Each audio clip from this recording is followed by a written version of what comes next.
Hey everyone, welcome back to Anvil. I thought I'd show you guys at the start of this video the vanilla town that we're taking our inspiration from for the town of Anvil. All of these buildings have been done by Andy as Yoda and his amazing team. All I've done is download their pack and put it into a town.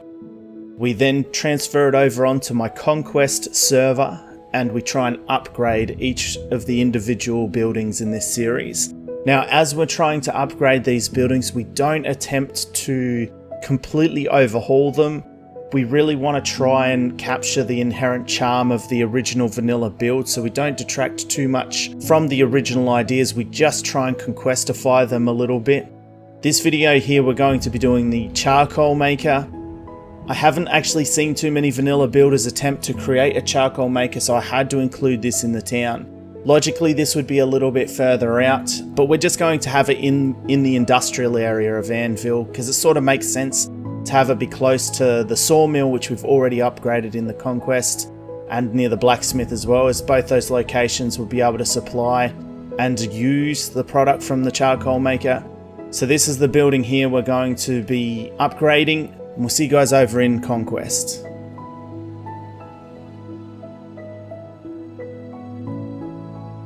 Okay, now we're back in the Conquest world here. This is unedited. This is just what the vanilla build looks like with the Conquest textures. You can see we've got that lovely blue vibrant colour that's going to be known all around Anvil.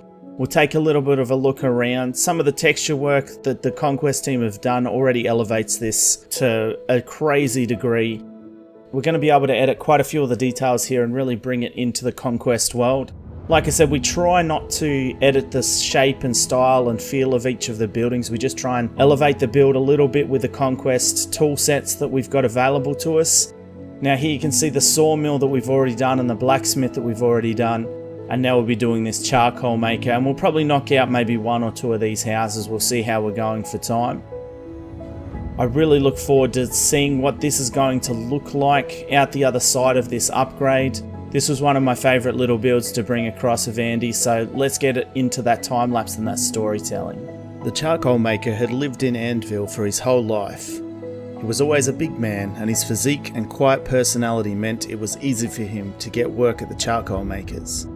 His muscular frame was perfect for shoveling coal and sludging his way through the clay. But as good as he was at his job, he always had an affinity for growing flowers. This is something he kept relatively secret, as many would harass and ridicule the gentle giant for this passion. He kept to himself, mostly venturing out for a quiet drink at the tavern once a week. As the old charcoal maker aged and passed without an heir, the mayor of the town gave the business to him, as it was dirty work with a short life expectancy that nobody really wanted to do. The charcoal maker didn't mind his life, and secretly set up a small space to work with his flowers. He liked to try and make hybrids of different species to create new variants and subspecies. He would then secretly plant these all around Anvil so he could see them all the time. The townspeople were too busy to notice the new plant life that was constantly springing up around him.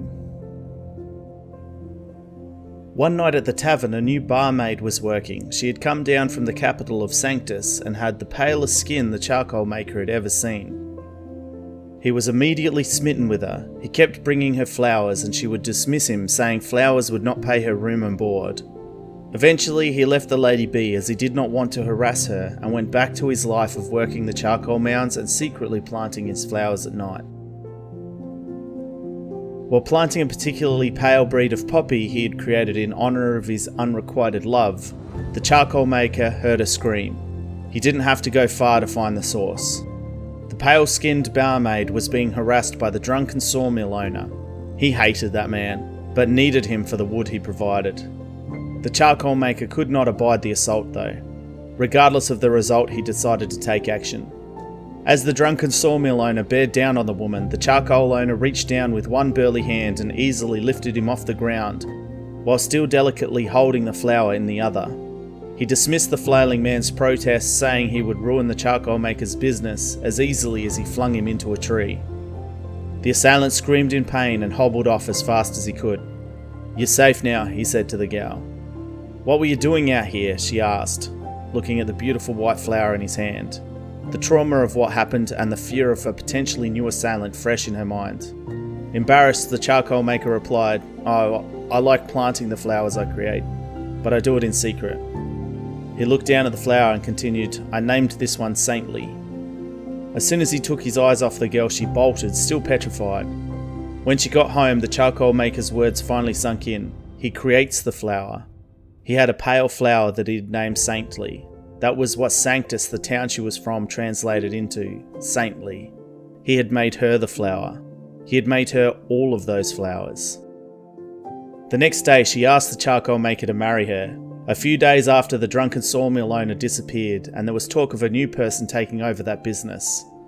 Now that they were married, the charcoal maker proudly showed off his passion for flora, and no one dared say anything derisive about it, as the wrath of his pale-skinned wife was something to behold.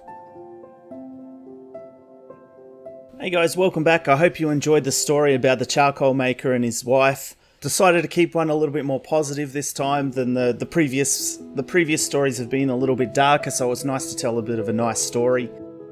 We're just going to have a quick squiz at some of the details that I've added here at the charcoal maker's building, and we've done his little homestead next to it as well, so we've managed to do 2 of the buildings here. You can see we've kept the vanilla feel of the build, the overall scale and size and colour and palette. We've decided to keep that yet again. I think it looks really good.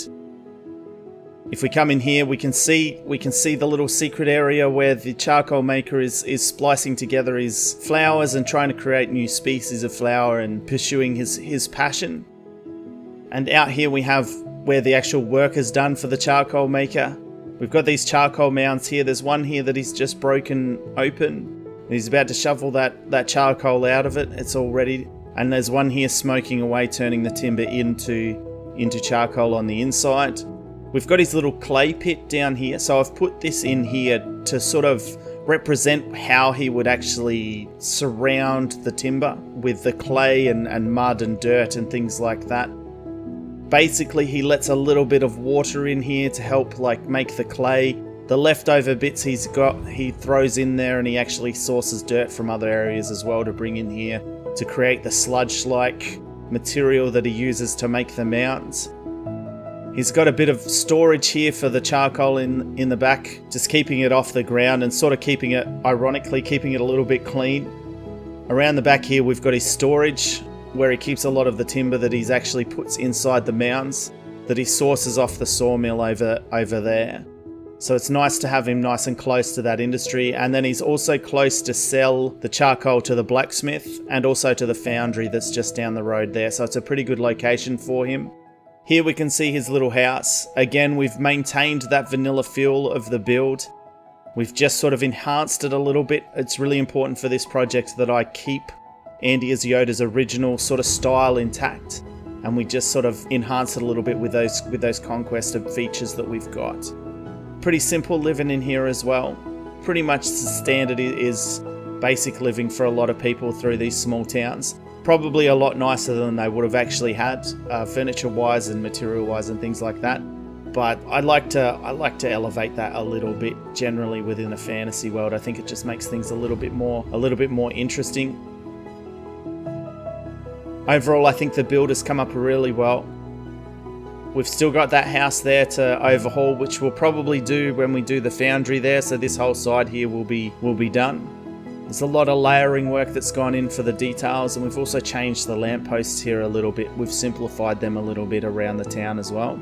I think Anvil is a really unique project. I really enjoy doing these. I get a lot of joy out of recreating the builds and trying to hold on to the original elements without doing complete overhauls. It's incredibly challenging, but also really, really rewarding too. And I really like how the little charcoal mounds have turned out here. I think they're really representative of how that would have actually happened. If you guys have enjoyed the video and the story and you'd like to see more of Anvil in the future, please leave a like. If you're thinking about hitting that subscribe button, it would really help me out. I just want to thank you all for the time that you've invested here in watching my content, and sharing it and liking it really is motivating. It's an incredibly motivating factor as a creator to have that support with what you do. And we'll see you guys next time for the next vid.